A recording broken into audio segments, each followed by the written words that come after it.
የካሃዲው የህወሓት የጥፋት ኃይል እግሬ አውጭኝ ብሎ ሲሸሽ ጀግናው የመከላከያ ሰራዊት ደግሞ በመቀለ አካባቢ የሚገኙ የጦር መሳሪያ ማከማቻ ዲፖዎችን በእጁ አስገብቷል። የጥፋት ኃይሉ ያልተጠበቀ የክህደት ተግባርን በሰሜን ዕዝ ላይ በመፈጸም ይዟቸው የነበረውን ከቀላል እስከ ከባድ የጦር መሳሪያዎችን ከነማከማቻዎቻቸው ሀገር ወዳዱ የመከላከያ ሰራዊት በልህና ቁጭት ባደረገው ተጋድሎ ማስመለስ ችሏል። ከቁጥር 1 እስከ ቁጥር 41 ግራውንድ አለ ክላስ በዚህ ሁሉም ተተኳሽ አለበት የራሱ ከትልቁ ከ155 እስከ ታች እስከ ክላሽ ድረስ ማለት ነው። ይሄ ነው አጠቃላይ በእነዚህ ስቶሮች የሚገኘው። ይሄ አሁን የምናየው ቲ72 ከፍተኛ ፈንጅ አዲስ የታጠቅነው በዘመናዊ መልክ የታጠቅነው የሱ ተተኳሽ ነው ማለት ነው። ይሄ ቲ72 ነው። ሌላው ይሄ የእጅ ቦምብ ነው። የተለያዩ ቦምቦች በጭስ መልክ የጭስ ቦምብ የኤፍ1 ቦምብ የምንለው አጠቃላይ ይሄ እሱ ነው። ያው በዚህ አጠቃላይ በዚህ ግንባር ያለም እንደ መከላከያም ተቀምጦ የነበረ እንትን ነው። ከዚህች 10% አላወጣላትም። ያው እንግዲህ ወሬና ፍላጎት ሌላ ነው፣ ልብ ሌላ ነው። እዚህ ቦታ ለብዙ ጊዜ ዋጋበታለሁ ብሎ ያስተካከለው ምሽግም ቀዶ የነበረ ነው። ግን ያው ልብ ስለሌለ ግማሽ ሰዓት አልተዋጋበትም ከዚህ ቦታ ይሄ ሁሉ ተተኳሽ ይዞ ማለት ነው። ከዚህ በተጨማሪም ከፍተኛ ኪሳራ ሊያስከትሉ የሚችሉና በቅርብ ጊዜያት ጭምር ወደ ሀገር የገቡ የከባድ መሳሪያ ተተኳሾችን መከላከያ ሰራዊቱ ተቆጣጥሯቸዋል። የ155 መርፍ ቅንቡላ ይባላል ማለት ነው። አሁን አይነት የተለያየ 3 አይነት አለው።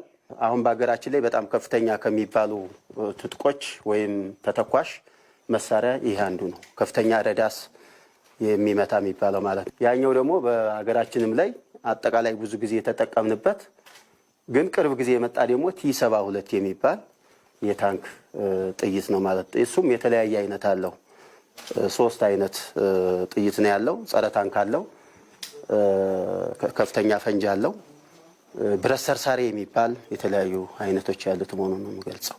የህወሓት የጥፋት ኃይል የክህደት ተግባሩን በሰሜን ዕዝ ላይ በመፈጸም የመከላከያ ሰራዊትን የጦር መሳሪያዎቹን በእጁ የማስገባት ቅዠት የነበረው ቢሆንም እንዳሰበው ሳይሆን በሰራዊቱ ድባቅ ተመቶ ከፍተኛ የሆነ ሰብአዊና ቁሳዊ ኪሳራን ተከናንቧልም ነው የተባለው። በየመንገዱ ያሉ ታንኮች፣ መድፎች ሁሉ ከአንዳንድ ዩኒቶች ያው ሳይታሰብ በድንገት ያደረገው ነገር ስለሆነ ያስገባቸው ነገሮች ነበሩ። እነዚህንም በፍጥነት በመቆጣጠር እንዲያውም ሳያወድማቸውም ጭምር ደርሰን መልሰን የቀማንባቸው እንደሆነ መያዝ አለበት ማለት ነው እንጂ እሱ ይሄ ግማሹን አውጥቷል ወስዷል እኮ።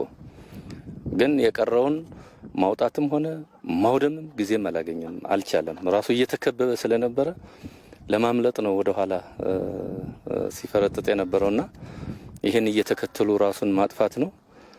ይሄ ደግሞ የተሳካ ስራ ነው የተሰራው።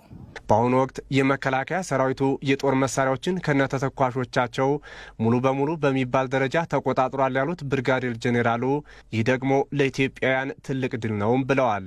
አንዳንዶቹ በሱ እጅ የነበሩት ሲጠቀማቸው የነበሩት ወድመዋል። ይሄ ደግሞ አስፈላጊ ስለነበረ የተመቱም ናቸው እና በአጠቃላይ በሱ በኩል ትልቅ ኪሳራ ነው የደረሰበትና ይሄ ነው እንግዲህ የኢትዮጵያ ሕዝብ እንኳን ደስ አለ ሊባል ይገባል ማለት ነው። የጁንታው ሀገርን የማፍረስና የራሱን ሴራ የማሳካት የክህደት ተግባር በኢትዮጵያውያንና በመከላከያ ሰራዊቱ ድባቅ መችነት በሽንፈት ተደምድሟል።